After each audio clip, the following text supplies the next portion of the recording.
Essa noite eu vou falar sobre a casa de Obed-Edom. Eu vou falar sobre muitas casas ao longo desse mês, mas eu quero iniciar por essa. Segundo Samuel 6, verso 11, se alguém do seu lado não tiver um exemplar da Bíblia, ajude, estenda, divida ao seu. O texto bíblico diz assim: ficou a arca do Senhor na casa de Obed-Edom, o geteu, 3 meses. E o Senhor abençoou a Obed-Edom e a toda a sua casa. Vou repetir. Ficou a arca do Senhor na casa de Obed-Edom, o geteu, 3 meses. E o Senhor abençoou a Obed-Edom e a toda a sua casa. Vamos orar. Pai Celestial, ajuda-me agora. Supra toda a minha necessidade. Ilumina a minha mente, o meu coração, para que, de fato, com a revelação do Senhor, eu possa abençoar vidas e famílias aqui esta noite. Repreenda toda ação do maligno, em nome de Jesus, e dá-nos a graça de ouvirmos a Tua voz. No nome de Jesus nós te oramos. Amém e amém. Tome assento.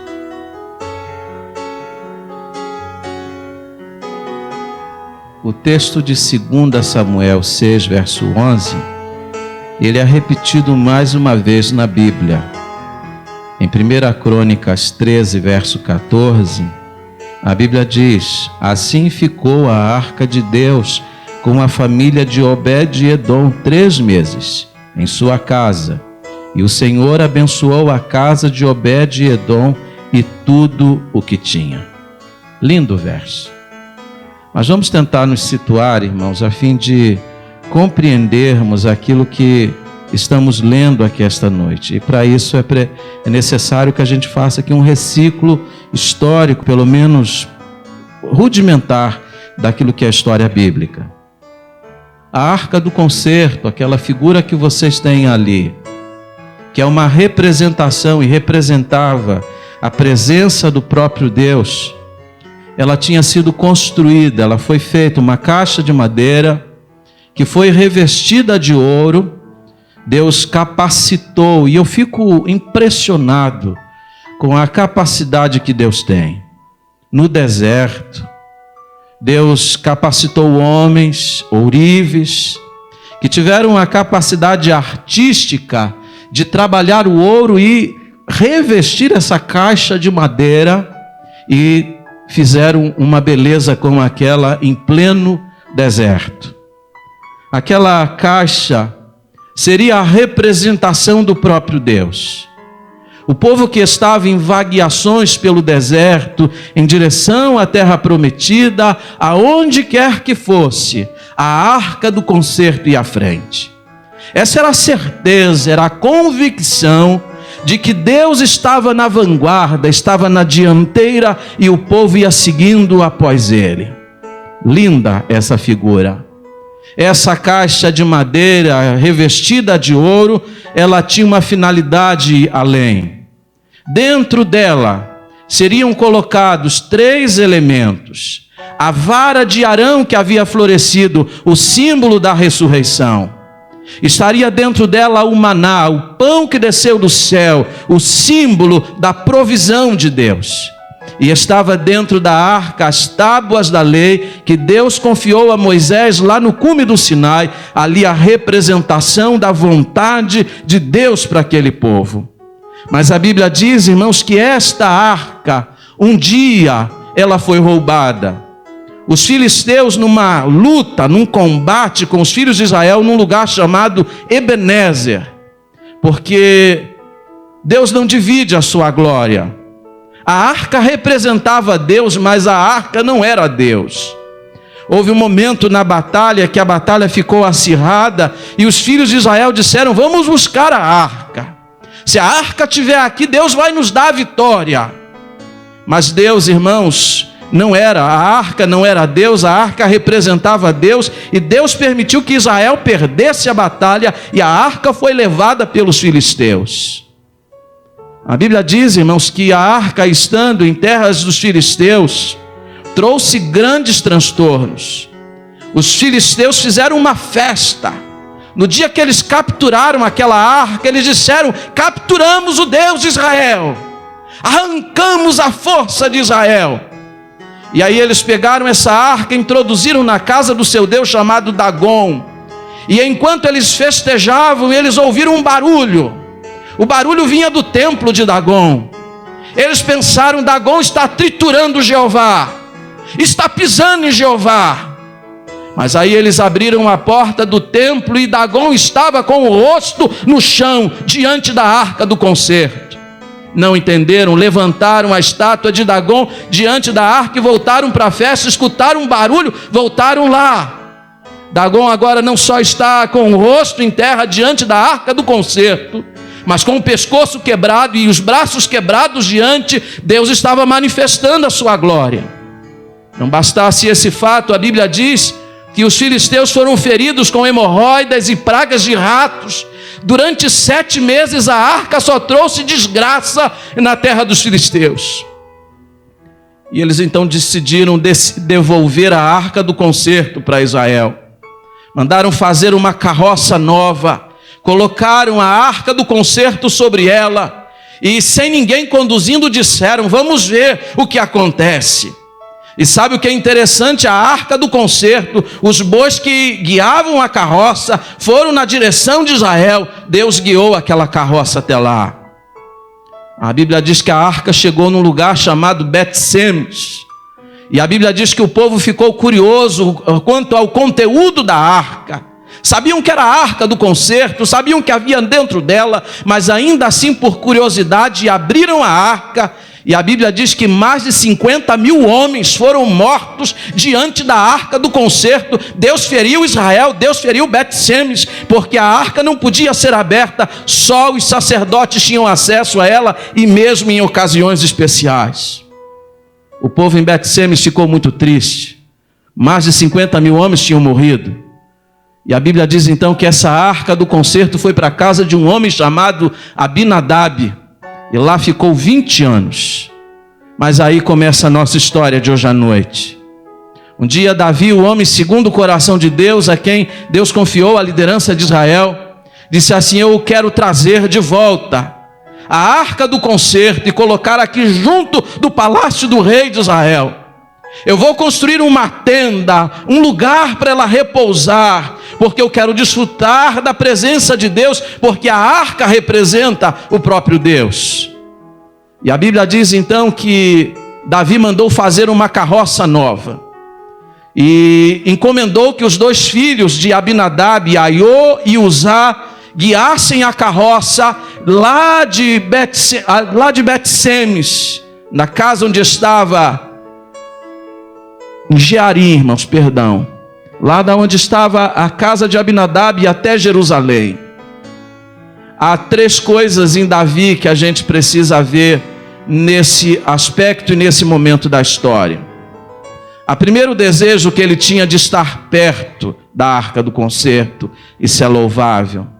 Ele, antes de trazer a arca e antes de construir aquela tenda junto do palácio, ele estabeleceu um propósito.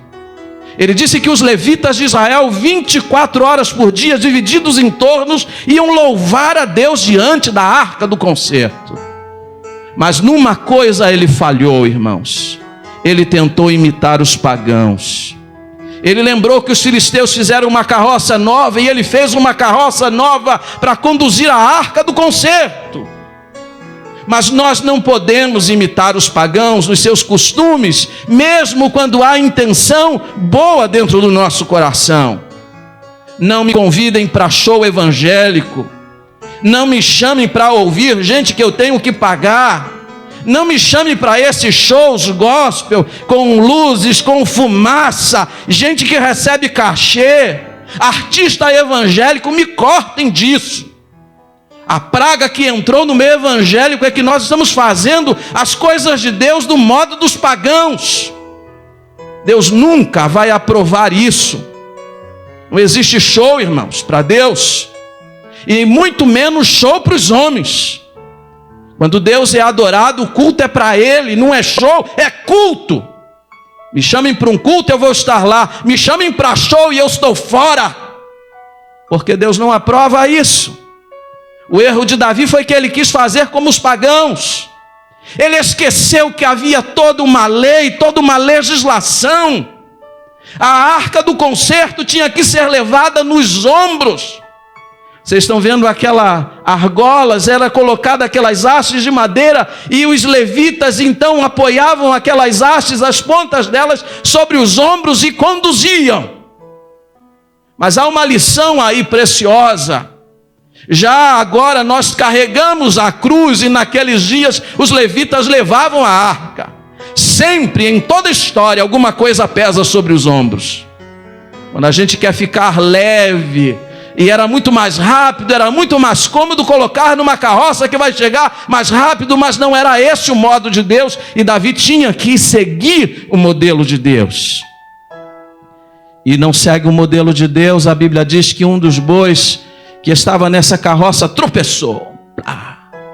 Uzá, com boa intenção, estendeu a mão para segurar a arca, para que ela não caísse, e a Bíblia diz que ele foi fulminado ali naquela hora.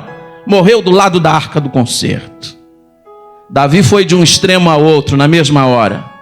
Ele estava alegre, ficou triste. Ele estava eufórico, ficou com medo. Ele disse: eu não posso levar a arca mais para Jerusalém. Como é que eu vou levar? Deus está ferindo, está matando gente. E aí surge a história dessa noite. Onde vai ficar a arca do concerto? Em que lugar nós vamos colocar a arca do concerto? Alguns pensam que Davi fez uma pergunta: quem aqui deseja guardar a arca do concerto na sua casa? Há outros que imaginam que Davi, como rei, deu uma ordem para que alguém levasse a arca para sua casa. Mas considerando que entre os filisteus houve mortes, doenças, perplexidades por causa da arca, considerando que 50 mil pessoas, ou mais de 50 mil homens tinham morrido em Bet-Semes por causa da arca do concerto, considerando que agora no campo de Nacon, esse homem chamado Uzá morreu fulminado do lado da arca do concerto, quem gostaria de ter a arca em sua casa? Até Davi estava com medo. Nem Davi queria naquele momento, porque ele não sabia como lidar com a arca do concerto. E aí surge um personagem chamado Obed-Edom. Seja por obediência ao rei, seja por submissão a Deus, ele desejou ter a arca do concerto dentro da sua casa. Irmãos, Flávio Joséfo diz que Obed-Edom era um homem muito pobre, que vivia numa casa muito pobre, à beira do caminho. Foi para esta casa que a arca foi. E isso me reporta uma lição preciosa. A sua casa pode ser a casa mais simples, a casa mais pobre deste lugar. Deus pode morar lá. Amém. Deus não olha para o tamanho da casa, nem para a beleza estética dela, para o luxo dos móveis. O que Deus quer é um coração que deseja a presença dEle. A arca foi colocada numa casa simples e muito pobre, à beira do caminho. Havia outro problema. Obed-Edom, e a Bíblia diz que ele era ogeteu. Significa que ele vem de um lugar chamado Gate. Há 2 lugares chamados Gate na Bíblia. O primeiro, Gate, é a principal cidade dos filisteus, de onde veio o gigante Golias. Poderia ser, e a maioria dos historiadores acreditam que ele vem de lá. Ele é filisteu, convertido ao Deus de Israel, mas ele vem de lá. Há outros que pensam que ele vem de Gat-Jearim, um lugar onde vivia descendentes da tribo de Dan. Então ele seria um levita, sem nenhum tipo de honra. Ele estava ali naquele lugar. A questão é essa: ou Deus vai para a casa de um homem que é um filisteu convertido, ou Deus vai para a casa de um levita sem honra. Mas a Bíblia diz que a presença de Deus ali fez toda a diferença. Quais são as lições que Obed-Edom nos ensina? A primeira: ele se dispôs, somente vocês, Davi deve ter proclamado: quem deseja ter a arca do concerto na sua casa? Quem teria coragem para tanto, se até Davi estava com medo da arca? Milhares de pessoas já tinham sido feridas e mortas diante da arca do concerto. Mas Obed-Edom não se importou com nada disso.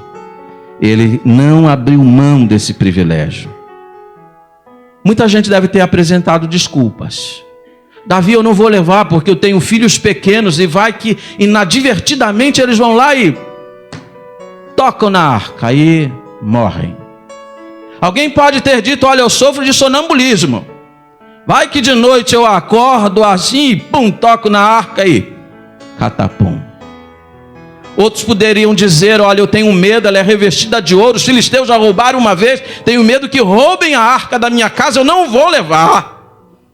Mas esse homem chamado Obed-Edom tinha 8 filhos e tinha muitos netos. Ele disse: eu quero a arca do concerto na minha casa. Irmãos, ele ia ter que fazer mudanças estruturais na sua casa.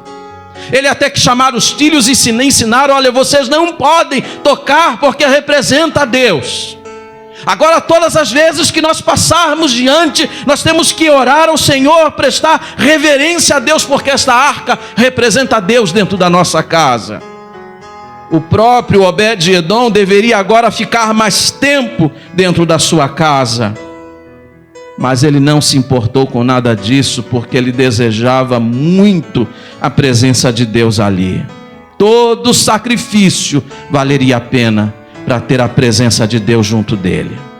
Segunda coisa, ele se dispôs a investir o tempo que fosse necessário. Ele não sabia por quanto tempo a arca ficaria em sua casa, mas ele sabia que seria por pouco tempo. Davi ainda estava estudando uma solução para aquele intrincado problema: como transportar a arca sem que ninguém morra por causa dela.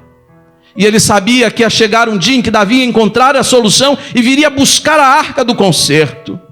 Mas fosse por muito tempo ou por pouco tempo, ele não estipularia tempo para ter a arca em sua casa. A única coisa que ele desejava era investir tempo próximo a ela. Todo tempo valeria a pena. Mas agora olhem para mim, veja que coisa interessante. A arca do concerto esteve por 20 anos na casa de Abinadab. E a Bíblia não diz a respeito, absolutamente nada a respeito do que aconteceu na casa dele. Não houve morte, mas também a Bíblia não fala em bênção alguma. A arca só esteve lá guardada. Mas quando a Bíblia diz que a arca do concerto esteve na casa de Obed-Edom durante 3 meses, a Bíblia diz que Deus abençoou tudo na sua casa. Todas as coisas de Obed-Edom foram abençoadas.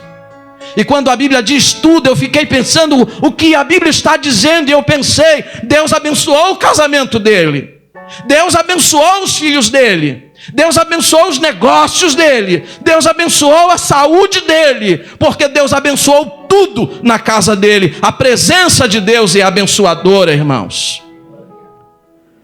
Agora, por que será, irmãos, que em determinados lugares a arca levou morte e doença? Por que será que em alguma situação a arca foi neutra, nem abençoou, nem amaldiçoou? Por que será que Uzá foi ferido de morte simplesmente por tocar, e ele só queria segurar para que ela não caísse? E justamente na casa de Obed-Edom, Deus abençoa de uma forma extraordinária. Por que será? Eu fiquei me perguntando isso, e me ocorreram 3 respostas. Primeiro, porque na casa dele a arca não era amuleto. Israel tentou usar a arca como um amuleto na guerra e perdeu a guerra. Os filisteus capturaram a arca como amuleto porque pensaram: agora capturamos o Deus de Israel e nós vamos vencer. E eles foram feridos durante 7 meses.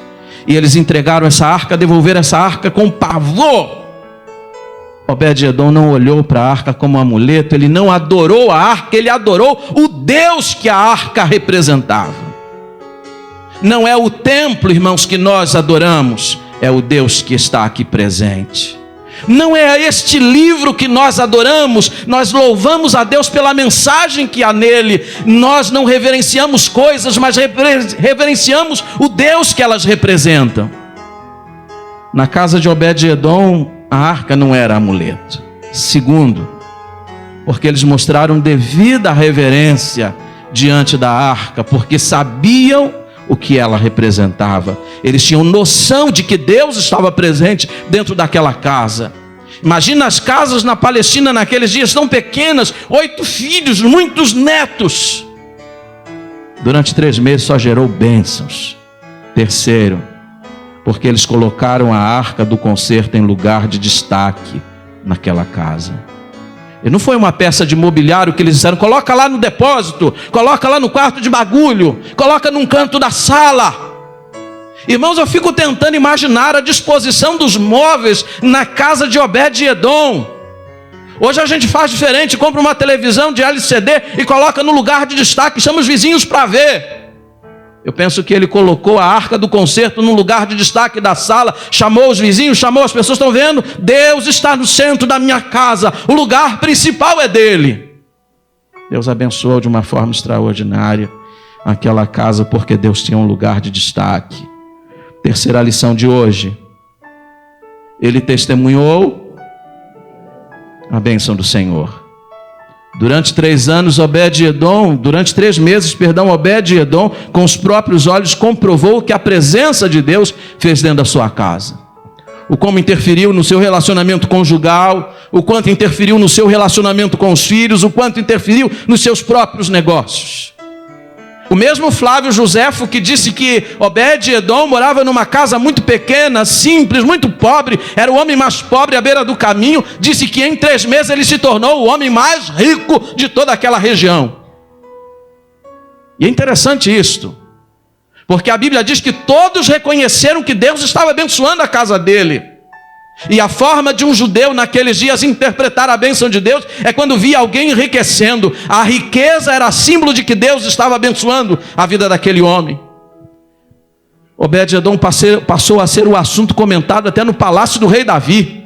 Disseram assim, você deixou a arca lá há 3 meses e aquele homem está enriquecendo, Deus está abençoando tudo o que ele tem. O que a gente aprende com isso, irmãos? Eu aprendo que a presença de Deus enriquece a família, enriquece o relacionamento conjugal, enriquece a vida dos nossos filhos. Louvado seja Deus porque nós conhecemos o Senhor. E eu tenho louvado a Deus todos os dias por isso.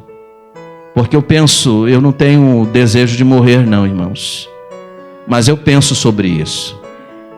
E eu tenho pensado muito ultimamente sobre isso. O que eu vou deixar para minha filha? Talvez para muita gente aqui a primeira preocupação seja deixar uma casa, seja deixar dinheiro no banco. Mas eu quero deixar mais do que isso, eu quero deixar um legado espiritual. Quando o pastor Davi Gomes partiu para a eternidade, sua filha Ana Maria Suman Gomes, nos Estados Unidos, mandou um e-mail. Ela não pôde comparecer ao sepultamento do pai. Seu e-mail, que deveria ser lido junto ao corpo do pai, dizia: eu me lembro não de casa de praia, eu me lembro não de carros novos que meu pai comprava, eu me lembro não das coisas, das riquezas, dos bens, não me lembro nada disto. Mas uma coisa eu me lembro, papai lendo a Bíblia e orando. Isso é legado espiritual. A casa de Obed-edom agora tinha um legado espiritual.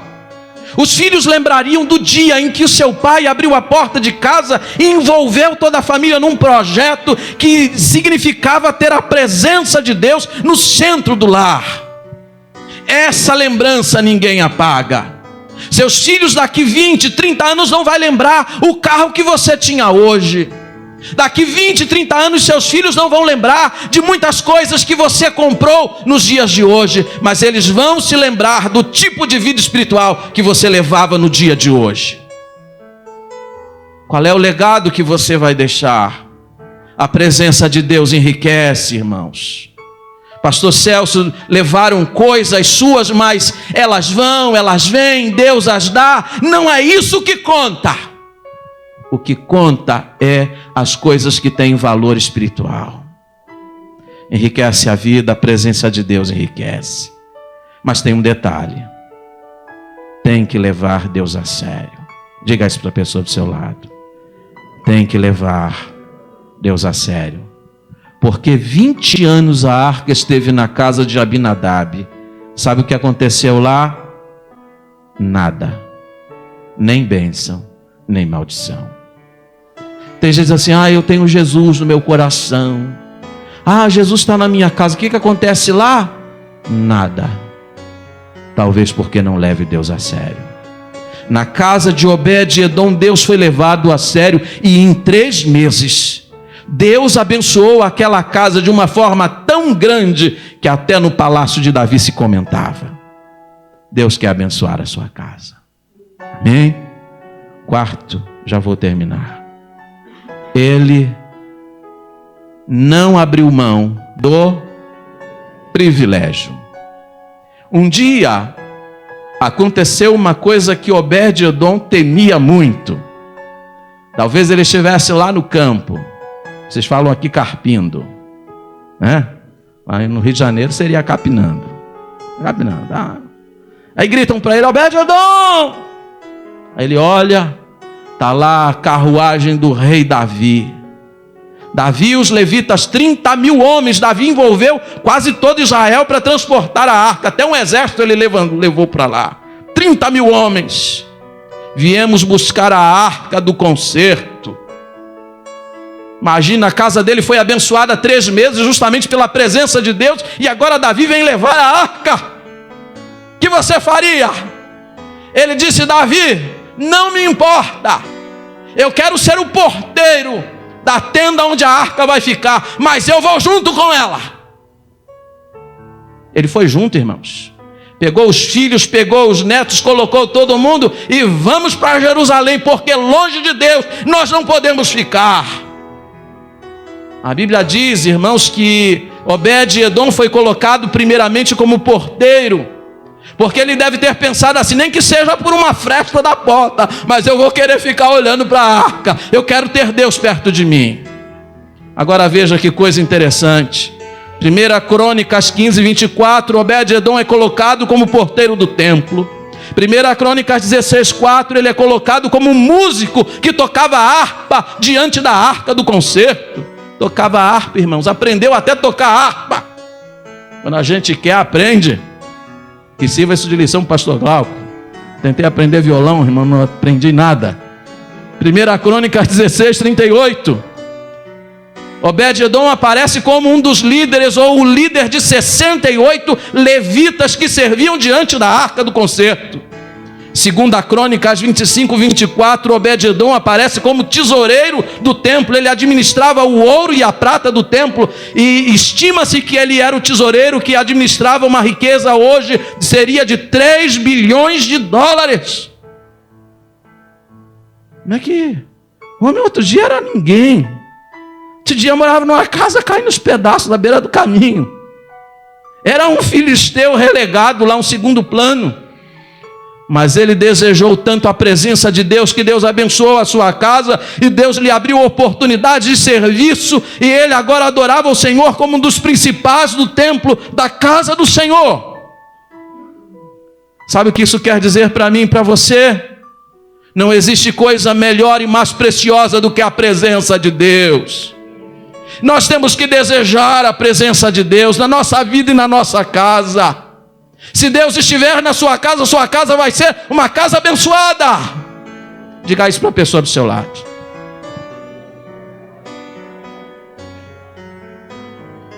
E se lá não está acontecendo nada, você deve ficar preocupado, viu? Tem que botar uma interrogação atrás da orelha, né, Mauro? Não está acontecendo nada. Deus está aqui? 3 meses na casa de Obed-Edom, o homem era pobre demais. Estou dizendo que você vai ficar rico, não. Mas eu lhe garanto que a presença de Deus vai enriquecer sua família. Seus filhos vão ser enriquecidos espiritualmente. O seu casamento vai ser enriquecido. Todas as coisas suas vão mudar, porque Deus vai estar lá. Para eu terminar, projeta para mim. Deus abençoou a sua casa por 3 meses. A Bíblia diz quanto tempo. Ele abriu a porta da casa, envolveu toda a família naquele projeto, se submeteu às regras de Deus que estavam contidas dentro da casa, e por 3 meses Deus abençoou sobrenaturalmente aquela casa. Agora olha para mim, imagina se fosse pela vida toda.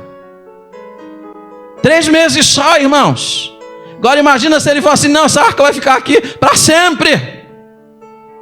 Você não precisa ter a presença de Deus só por 3 meses, você pode ter a presença de Deus pelo resto da sua vida. Basta você desejar a presença de Deus na sua casa. Segundo, Deus abençoou a sua casa e a bênção se tornou notória. Quem passava lá olhava assim, nossa, essa casa mudou, essa família mudou. Sabe o que aconteceu com eles? Deus está dentro da casa deles. Quando Deus está dentro da nossa casa e a bênção dele está lá, não há como não perceber essa presença. E aí eu fico pensando naquelas pessoas assim, puxa vida, quando Davi perguntou quem queria, eu podia ter falado que eu queria, agora só que eu abri mão. Eu abri mão da presença de Deus e eu abri mão da bênção dele. Quero lhe dizer uma coisa, você não precisa abrir mão essa noite. Você pode abrir o seu coração e dizer, eu quero a presença de Deus. Quero Deus na minha vida e quero Deus dentro da minha casa.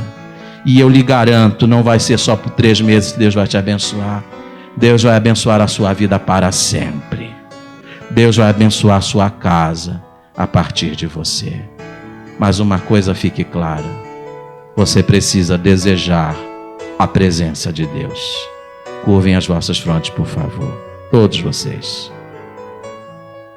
Eu quero perguntar aqui neste lugar hoje à noite, há alguém em cuja vida, em cuja casa, alguém que ainda não percebe a presença de Deus e a deseja? Você quer a bênção do Senhor que é decorrente da presença dEle? Você quer dar um lugar de destaque para Deus no seu coração e no centro da sua casa? Hoje não vai ser uma caixa, mas o Espírito Santo morando no seu coração. Hoje Jesus pode ir com você dentro do seu coração para a sua casa e você vai ver o que a presença de Deus é capaz de fazer. Há alguém aqui essa noite que abre o seu coração e diz, eu quero receber o Senhor no meu coração. Se você ainda não é crente, mas quer tomar essa decisão, levanta bem alta a sua mão e abaixa. Deus te abençoe, pode abaixar. Há uma segunda vida neste lugar, diz, eu quero, pastor, mais do que tudo, mais do que ouro e prata, eu quero a presença de Deus na minha vida e na minha casa. Se você quer receber o Senhor agora, levanta bem alta a sua mão e abaixa, eu quero orar por você. Em nome de Jesus, pode abaixar. Há alguém aqui que está afastado, excluído da casa do Senhor e sabe o quanto custa não ter a presença de Deus, mas deseja a presença de Deus na sua vida, deseja gozar da presença dEle mais do que qualquer outra coisa neste mundo. Se você está afastado da igreja, mas quer voltar à comunhão e desfrutar da presença de Deus, levanta bem alta a sua mão e abaixa, eu vou orar por você. Em nome de Jesus nesse santuário. É preciso querer, é preciso querer, é preciso desejar. Você deseja, levanta bem alta a sua mão e eu vou orar por você. Agora eu vou fazer uma terceira pergunta. Essa é para os crentes que estão aqui. Você tem sentido a presença de Deus na sua casa? Você tem convicção de que Deus está tomando lugar de destaque dentro da sua casa? Há quantos meses você não vê a bênção de Deus dentro da sua família? Será que vocês estão levando Deus a sério? Você quer dizer, Senhor, mais do que tudo, mais do que nunca, eu quero a presença do Senhor na minha casa. Eu quero a bênção do Senhor dentro da minha casa. Eu quero que a bênção do Senhor alcance meus filhos, minha esposa, meu casamento, a nossa vida em todos os aspectos. Quantos crentes estão aqui gostariam de dizer isso para Deus? Levanta bem alto a sua mão. Deus abençoe. Deus abençoe. Deus abençoe. Deus abençoe. Deus abençoe. Louvado seja Deus.